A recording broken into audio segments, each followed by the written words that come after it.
Olá pessoal, bom dia, tudo bem com vocês? Espero que esteja tudo certinho. Estamos aqui para mais uma videoaula de, do bloco de ciências, certo? Aí, especificamente de química, tá? Do nono ano. E vamos começar a falar das reações químicas, certo?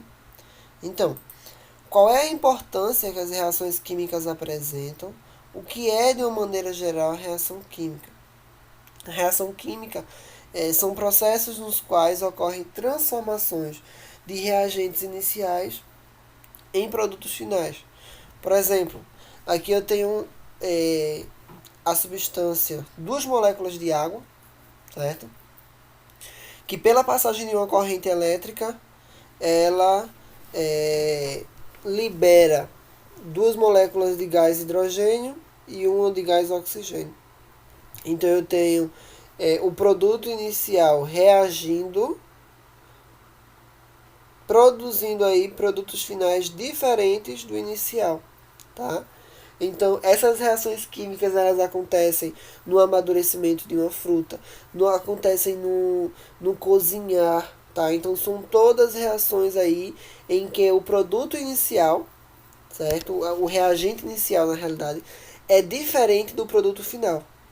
E isso tanto pode acontecer a um nível macroscópico quanto a um nível microscópico, né? Então, quando eu tenho aqui, por exemplo, a simples molécula de água, dois hidrogênios ligados a um oxigênio, são ligados por ligações aí, por pontos de hidrogênio. Então, quando essas ligações são quebradas, certo? Então, eu tenho um tipo de reação química, tá? Porque esses elementos eles vão se unir, mas não necessariamente para formar água novamente, tá? Então, as reações químicas elas estão aí comumente no nosso dia a dia, tá? Então a gente está se deparando aí, está fazendo, está induzindo, digamos assim, reações químicas constantemente, certo? E essas reações químicas elas têm uma importância não só no nosso dia a dia, mas nas indústrias, tá? Porque muitas delas vão estar relacionadas à produção aí de objetos, de elementos, de matéria-prima dentro de indústrias, tá? Então a gente vai ver algumas substâncias produzidas industrialmente, tá? Que estão aí à base de uma reação química. Então, a primeira produção é a produção da amônia, tá? O processo de síntese da amônia, que foi utilizada desde alguns anos atrás como para a produção de munição na Primeira Guerra Mundial, tá? E hoje é utilizada, dentre outras situações, para a produção de fertilizantes nitrogenados para ser usado na agricultura. Tá? Então, na amônia, eu tenho aí a associação de nitrogênio, certo? Com o hidrogênio, formando o composto amônia. Tá? Então, laboratorialmente, quimicamente, esses elementos são, essas substâncias, no caso N2 e H3 e 3H2, são misturados e o produto final é a amônia, certo? Então eu tenho um reagente inicial, certo? Reagentes iniciais, aí eu tenho um gás de nitrogênio e três moléculas de gás hidrogênio se associando, vejam, substâncias diferentes. Gás de nitrogênio, gás de nitrogênio não, nitrogênio e hidrogênio. Substâncias diferentes se misturando para formar aqui um produto também diferente, que é a amônia. A próxima substância, digamos assim, o próximo objeto, seria a produção de plásticos. Para a produção de plásticos, eu tenho um grupo de compostos químicos que são produzidos, são chamados de polímeros. Tá? Um polímero, existem tipos de polímeros que são utilizados, obviamente, para produzir tipos de plásticos diferentes. A gente sabe que o plástico em si ele é muito variável, de espessura, de resistência, de utilização. Tá? Então, isso vai de acordo com o tipo de polímero que é produzido. Tá? E os polímeros, por sua vez, são produzidos aí por uma matéria-prima que são os monômeros. Os monômeros são a base da produção dos polímeros, certo? A matéria-prima são substâncias que reagem entre si, algumas são complexas, outras são simples. Então, a junção desses monômeros, certo? Vai formar aí o conjunto que é chamado de polímero, certo? E essa junção, ela é acelerada por um catalisador. Um catalisador dentro de uma reação química tem função de acelerar o processo, certo? Se o processo iria demorar com a adição do catalisador, ele aí acelera o seu resultado. Então, o monômero associado ao catalisador, no final resulta aí no polímero. Por exemplo, aqui o polietileno, que é utilizado aí para a produção de plásticos, de outras de copos, de garrafas, de outros objetos de natureza plástica, certo? O próximo elemento, o próximo substância, podemos dizer assim, é a obtenção do ferro, a produção do ferro.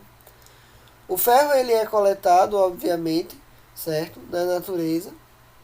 E para que a gente tenha o ferro, digamos, no estado sólido, de uma maneira que a gente utiliza ele, para que ele possa ser moldado, digamos assim, ele é passado aí por alguns processos, por dois processos na realidade, onde o primeiro ele é feito em altas temperaturas, em fornos industriais. Tá? Mas embora aí seja altas temperaturas, é um processo simples. Então, a gente vai ter o o carvão, tá? O C aqui vai representar o carvão, junto com o gás oxigênio, que vai produzir aí duas moléculas de monóxido de carbono, o CO. Tá? Esse monóxido de carbono ele vai aí em outra reação química reagir com o óxido de ferro, que é esse F2O3, já na reaçãozinha de baixo. Tá? Aqui, ó, eu tinha o monóxido de carbono mais o óxido de ferro, certo?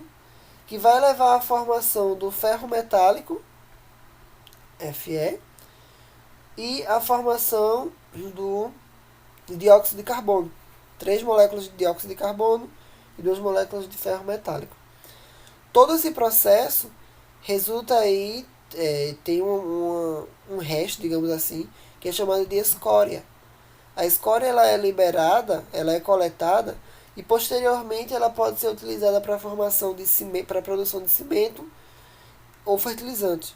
Tá? Então, para a obtenção do ferro, nós temos duas reações químicas acontecendo. Uma reação química aí entre o carvão e o oxigênio, certo? Que é chamada de combustão.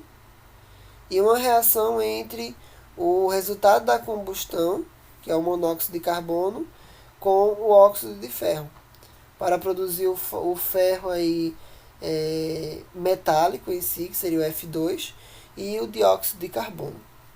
Tá? A obtenção de outro metal, que é o cobre. O processo de obtenção do cobre, a reação que ocorre é chamada de reação de ustulação. O que é que eu tenho na ustulação? Essa equaçãozinha química aqui, certo? Onde os reagentes obrigatórios são o gás oxigênio, tá? Então, obrigatoriamente eu tenho que ter um oxigênio e um sulfeto qualquer. Nesse caso, o sulfeto de cobre vai estar associado ao oxigênio e vai formar o cobre em si junto com o dióxido de enxofre. Então, notem, reagente inicial, certo? Dando origem a um produto diferente do reagente. Quando eu falo diferente, não são os elementos químicos diferentes. Os elementos químicos são os mesmos. Certo? Agora, a substância que está sendo formada é que é diferente. Tá? Então, próxima obtenção, obtenção do alumínio. No processo de obtenção do alumínio, eu tenho três reaçõezinhas aí, três processos acontecendo: mineração, filtração e eletrólise. A mineração é para a extração da bauxita, que é a matéria-prima, certo? Que vamos encontrar aí, por meio da filtração, a alumina impura, que seria resultante da bauxita, ela é separada, ela é filtrada em alumínia pura e as impurezas. As impurezas são retiradas no processo de filtração, certo? E essa alumínia pura, por meio do processo de eletrólise, que aí é a adição de uma corrente elétrica na substância, vai ter a produção do alumínio metálico e do gás carbono. Tá? Então, o alumínio metálico aqui que vai ser utilizado nas indústrias e o gás carbono que pode ser liberado, geralmente é liberado na atmosfera. Tá? Então, mineração, filtração e eletrólise como processos para a separação para a produção do alumínio, certo? Então, as reações químicas em si, elas são divididas em grupos, certo? E o nosso primeiro grupo é a reação de síntese ou de adição. Se a gente observar o esquemazinho aqui, ó, a gente tem A mais B formando AB. Então, na reação de síntese, significa que eu tenho dois ou mais reagentes formando um único produto. A exemplo da reação de síntese da amônia, como a gente viu lá no comecinho.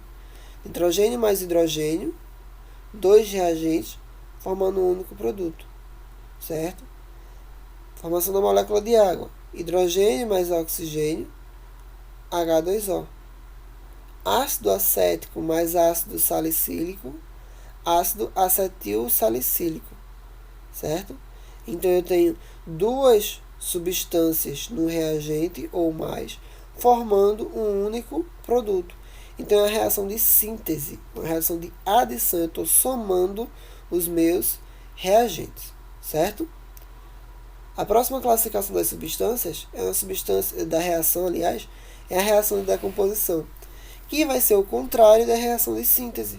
Tá? Então, eu tenho um único reagente, o AB, por exemplo, se dividindo em A e B, em duas substâncias diferentes, por meio aqui, por exemplo, de uma passagem de corrente elétrica, por meio de um aquecimento, certo? Então, o catalisador aqui vai ser variável, mas obrigatoriamente eu tenho uma substância dando origem a duas diferentes.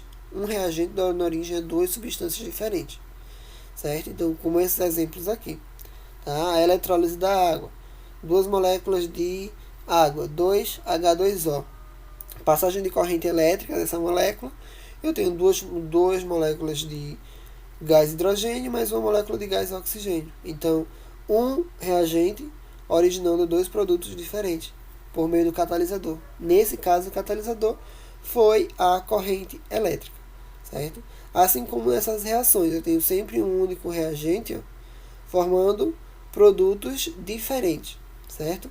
Então, o reagente é que ele está se decompondo, ele está se dividindo em produtos diferentes, ok? Então, vamos para o próximo tipo de reação aí, que são as reações endotérmicas e as reações exotérmicas. Reação endotérmica e exotérmica está baseada no calor, tá? Então, na reação exotérmica é aquela que libera calor para o ambiente, enquanto que a reação endotérmica é aquela que absorve calor do ambiente. Por exemplo, a queima da vela, tá, é uma reação química exotérmica. A combustão do álcool, do combustível em si, nos automóveis é uma reação exotérmica, porque estão todas liberando calor. Enquanto que o processo de fotossíntese, o processo de derretimento do gelo, a fusão, certo? São processos em que está se absorvendo calor do ambiente, certo? Para que internamente ali ocorra a reação, tá? Então, quando eu tenho uma absorção de calor para a reação, eu tenho uma reação endotérmica. Quando eu tenho da reação uma liberação de calor para o ambiente, eu tenho uma reação exotérmica, certo? Próxima reação, reação de precipitação. Na reação de precipitação, eu tenho aí, como o próprio nome já diz, a produção de um precipitado insolúvel, tá? Como exemplo aqui dessa equação química, onde eu tenho o cloreto de sódio, NaCl, mais o nitrato de prata, produzindo cloreto de prata e nitrato de prata, onde um desses produtos aqui, ele vai ser insolúvel, certo? E vai ficar no fundo lá o precipitado. Um exemplo bem comum, que fica fácil a gente visualizar, quando a gente faz ali, por exemplo, pega o pó da fruta, conhecido como kisuke, tá? Adiciona na água. Se a gente não coloca muita água, o que é como fica umas partículas no fundo, então aquilo ali seria o precipitado, né? Então que não está misturado totalmente com a água, tá? Então eu tenho uma reação química ali onde tem a formação do precipitado, certo? E as reações químicas de oxirredução, certo? Também são chamadas de reação de redox. Elas envolvem a transferência de elétrons do átomo que sofre oxidação para aquele que sofre redução. Como assim?